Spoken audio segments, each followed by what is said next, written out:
Takže Zdenal a Borek, díky a čau. A my tady, prosím vás, teďko nemáme ani jednoho člena štábu.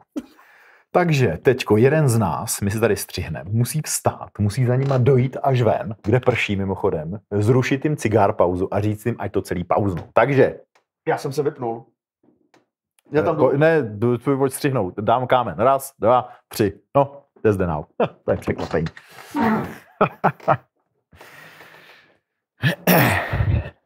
No a tam je takových tlačítek ani jedno červený.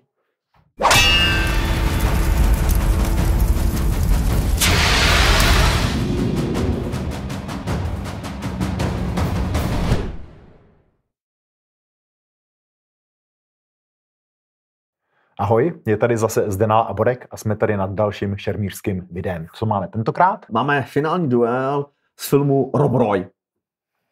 A to je nějaký minulý tisíciletí už, ne? To je něco staršího. Rok 1995. 95. To jsem kdysi dávno viděl a hrozně se mi to líbilo. Já taky na to mám dobrý vzpomínky, tak uvidíme, jestli vzpomínky se trvají. Paměť je milosrdná, uvidíme.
Já jsem mile překvapen.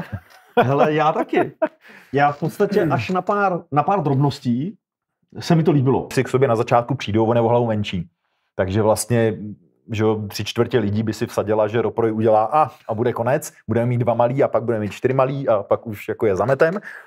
A vlastně na té straně, já nevím, jak se jmenuje ten protivník jeho, tak tam není, že není tam žádný strach, je tam prostě arrogantní výraz od začátku. On ví, jak to s ním bude vypadat, ví, že prostě on má ty trumfy v ruce, nevím, jestli to ví Rob Roy nebo neví, to už si z toho filmu nepamatuju, a on celou dobu vlastně proti němu šermuje tím nejlepším, co má. To znamená, on využívá toho, že je rychlejší, využívá toho, že má rychlejší nohy, využívá toho, že vlastně on drtivou většinu, skoro všechny, až na tom konci, kdy na sebe nechá zaútočit, ale on všechny akce rozjíždí protože ví, že může. Ví, že má tu zbraň natolik rychlou, že prostě si to může dovolit a je tam krásně vidět, že vlastně v jednu chvíli, já to zkusím najít, tak tam Rob Roy zjistí, že když se bude jenom bránit, tak prohraje. Tak se rozhodne, že na něj zaútočí a zkusí udělat 2 seky. On mu tam 2krát strčí ten hrot a on oba 2 ty seky musí vzdát. Proč vlastně proti němu nebojuje? No, protože ono to smysluplně moc dobře nejde. Protože ta jeho zbraně prostě o tolik pomalejší. Tak to je ono, to jsou ty dvě, co jsem myslel, kdy jako chtěl zaútočit, vzdal to. Šlo by to udělat líp a šlo by tam, jakoby, i technicky by to mohlo být o chlup jako lepší, mohlo by to být o něco lepší, řekněme, z toho filmového hlediska, že třeba mě, co tam nejvíc v tuhle chvíli tahalo věci, tak byly, řekněme, takový ty jako ta triková záležitost těch zásahů. ty zásahy tam bylo vidět, třeba ten poslední, tam to bylo strašně vidět, jak jako on tam najednou, ta ruka je strašně zpomalená, čeká tam, je to, kdy oni tam mají nějakou dynamiku a pak celý tohle zpomalení. A to samý, když on dostával vlastně třeba ten zásah na rameno, tak tam to bylo krásně vidět, tak tam za mě to byl spíš chyba střihu. Jasně, no, že tam jakoby přepad do útoku zůstal v něm a on ho seknul přes ten... No. Kdy vlastně, kdyby to střihli o chvíli dřív, on tam byl schovaný a seknul ho, ale teď tam vlastně máš jakože optický pauzu, kdy on tam dá nápřah a pak vlastně místo, aby si měl už jenom detail na to, jak ho seká, tak máš znova ten nápřah vlastně a tu akci. Teď budu trošku proti tobě, což je asi v pořádku v tomhle typu pořadu, ale ono, když střiháš něco jakoby pro profíka, tak tyhle ty věci by tam neměly být. Ale v momentě, kdy to střiháš pro normálního diváka, tak a tyhle ty věci tam dáš, tak on se právě nestratí v té akci. Tohle, to, co říkáš, je vlastně běžný podvod, který se používá, vlastně hodně je vidět i v čínských filmech, ty to používají jako hodně nějakých těch kung fu filmech a tohleto. A je to právě proto, aby si se v tom nestratil.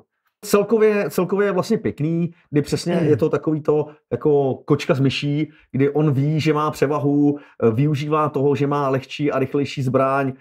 A zabít ho mohl zase kdykoliv. Hraje si tam s ním, zvlášť na začátku, jo, pak tam vlastně využívá těch akcí, kdy má lehkej, je krásně vidět ta práce, že on vlastně nemá jediný pevný kryt, vlastně všechny věci uhejbá a ty kryty má nějakým způsobem průchozí, to je krásný. Co bych mu vyčet, je to, že v některých akcích zbytečně moc seká, mohl by častěji bodat. A další věc, která je tam jako velmi, velmi pozitivní v tomhletom je, že ten menší, vlastně ten, co prohrál, tak on má rychlé nohy a šermířské nohy. A je to tam vidět. Jo, to znamená, jako ten herec určitě jako někdy šermoval a prostě prodává to tam a je to tam znát, no. Je to znát. I na těch botách v tom podpadku prostě úplně blbej na šerm, tak to tam prostě dokázal odchodit. Já jsem o něm slyšel, že on údajně se věnoval sportovnímu šermu nějakou dobu a nebyl v něm úplně špatný. No, takže je vidět, že se umí hejbat a musím říct, že já s ním mám ještě jeden oblíbený šermířský film a to je Mušketýr. Je to v podstatě jakože 3 mušketýři, ale je tam sám jenom. Jo, je tam jeden mušketýr a on hraje Rochefora. Jasně. Jo, a mají tam pak jako spoustu zajímavých a mají velmi zajímavý, velmi zvláštní souboj právě s D'Artagnanem, kdy tam běhají po žebříkách a takový jako hodně divný a je tam vidět, že i tam je vidět, že jako šermuje. No tak to vysvětluje mnohé. Detailu, no. To vysvětluje mnohé a zároveň je to v tom případě i dobře postavený, protože většinu toho šermu tam obstarává on. Že Roproj tam je vlastně pasivní a předvádí tam vlastně akorát máchy mečem, což s tím basket hiltem je asi úplně v pohodě.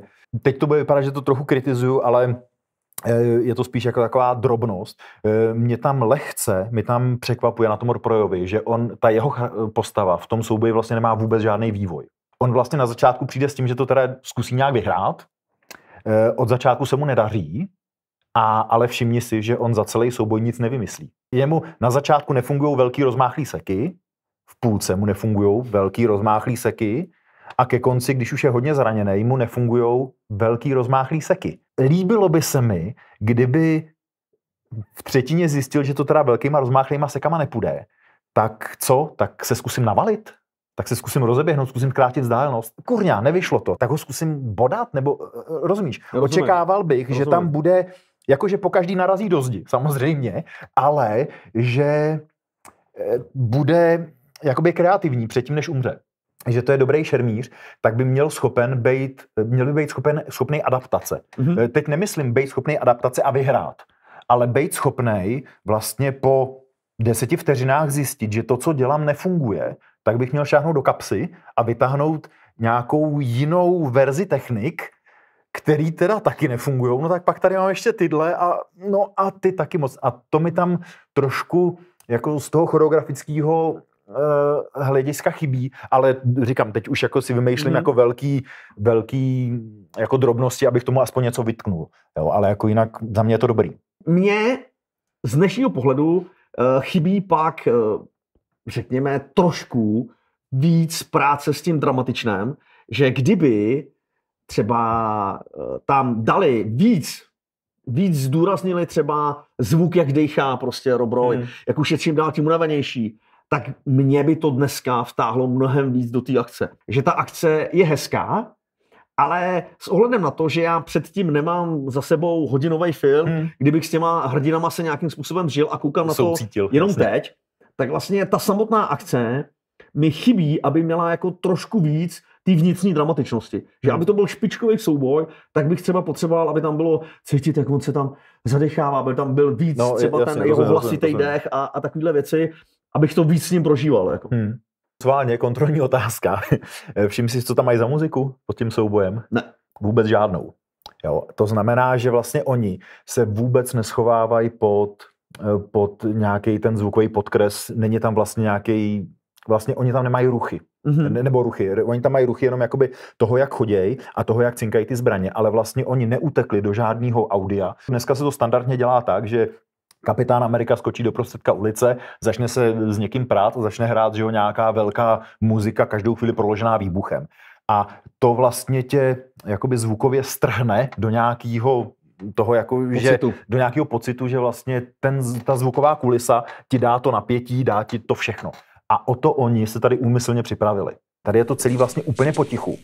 A ty slyšíš kroky a slyšíš to cinknutí. A ještě navíc je tam dalších 10 nebo 15, nevím kolik lidí v té místnosti a ty stojí ani se nehnou. Několikrát tam jsou na ně záběry, že oni tam fakt, jako je to taková ta atmosféra, že by se dalo jako ticho krájet, uslyšeli by si spadnout špendlík a oni to i v tomhle, bez toho zvuku, to vlastně uhrajou. To vnímám jako velkou odvahu nebo jako zkušenost od toho, kdo to točil, protože jako on tuhle scénu postavil na tom šermu a na tom, jak to hrajou. A za nic se neschoval. A to se dneska nevidí.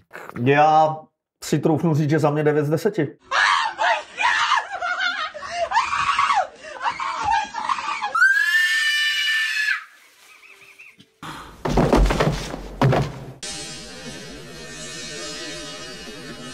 A já jsem na tom úplně stejně taky. 9 z 10. Tu 10 jako přemýšlím, jestli dát nebo nedat, ale nedám jí pro jistotu, protože když dám teď 10, tak už nebudu mít nic lepšího. Za mě určitě nejlepší souboj, který jsme tady zatím měli. To jednoznačně. Jako jednoznačně ano. Tak prosím vás, pište, komentujte, zda s náma souhlasíte, zda s náma nesouhlasíte, jak se vám to líbilo, jak se vám to nelíbilo. Nezapomeňte nám případně napsat nějaké své náměty na to, co bychom případně měli v nějakém z dalších videí rozebrat, na jaké souboje se podívat. A samozřejmě, pokud se vám to líbí, chcete podpořit naši tvorbu, tak budeme rádi, když to uděláte na Patreonu. Takže Zdenal a Borek, díky a čau.